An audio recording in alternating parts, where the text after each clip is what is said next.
Transformer में कितनी type की लॉसेस होती है उसके बारे में आज बात करेंगे। ट्रांसफार्मर में मेन दो लॉसेस होती हैं, वाइंडिंग लॉसेस, कोर लॉसेस। अभी हम जो बताने जा रहे हैं ये वाइंडिंग लॉसेस के बारे में बताने की कोशिश करेंगे। तो वाइंडिंग लॉसेस को शॉर्ट सर्किट लॉसेस भी बोलते हैं और इसको जो चेक करने का जो तरीका है वो वाइंडिंग को शॉर्ट करके चेक किया जाता है। अब इसे चेक करने के लिए हमें क्या क्या चीज़ की रिक्वायरमेंट पड़ती है। तो फर्स्ट, जो ट्रांसफार्मर की जो नेम प्लेट होती है उसे हमें देखने की ज़रूरत पड़ती है। सेकंड, हमें वोल्टेज रेगुलेटर वेरिएबल मशीन की ज़रूरत पड़ती है। अब हम क्या करेंगे कि अब हम फॉर एग्जांपल तौर पे मान लेते हैं हमारे पास जो ट्रांसफार्मर लगी हुई है, इंस्टॉल है, वो 11 kVA का ट्रांसफार्मर है। तो इसमें जो एम्पेयर जो होगी प्राइमरी साइड में, एचवी साइड में वो 5.25, सेकेंडरी साइड में जो एम्पेयर होगी 139 एम्पेयर होती है। और इसी में नेम प्लेट में एक चीज़ और लिखी रहती है जिसको इम्पीडेंस परसेंटेज बोलते हैं।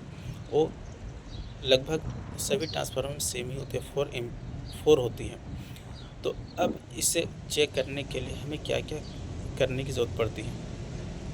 पहला, हमें प्राइमरी वाइंडिंग में वोल्टेज अप्लाई करनी पड़ती है और सेकेंडरी साइड में हमें शॉर्ट सर्किट रखनी पड़ती है।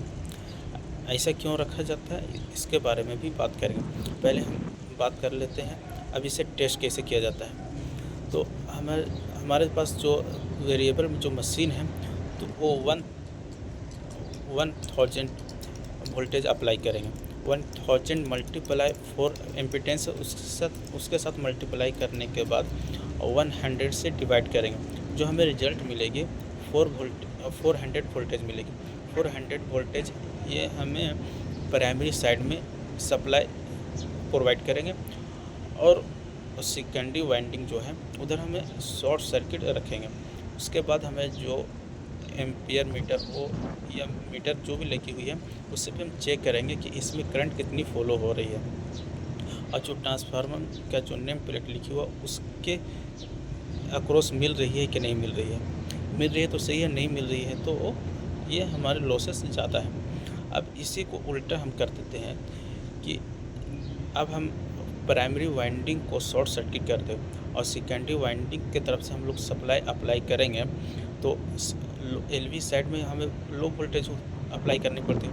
लो वोल्टेज है 440 या 400 मान लेते हैं।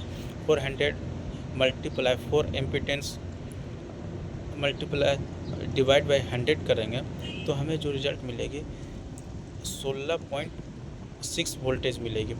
तो अब इसकी जो सेकेंडरी वाइंडिंग में जो वोल्टेज की जो रेंज हो गई 0 से 16 वोल्टेज हो गए। जब इसे अप्लाई करेंगे तो हमें जो ट्रांसफार्मर में जो एम्पियर लिखी हुई है उसकी रिकॉर्डिंग है, हमें एम्पियर नहीं मिल पाएगी।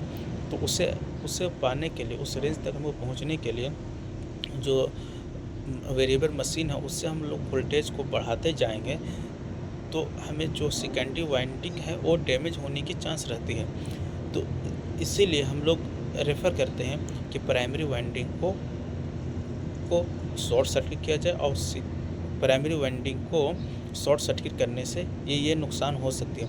इसीलिए हम लोग प्राइमरी वाइंडिंग से इनपुट देते हैं और सेकेंडरी वाइंडिंग को शॉर्ट सर्किट करते हैं और इससे कोई तरीके की नुकसानी नहीं होती है और स्मूथली चेक हो जाती है और जो हमें नेम प्लेट पे लिखी हुई है उसके अकॉर्डिंग हमें वैल्यू मिल जाती है।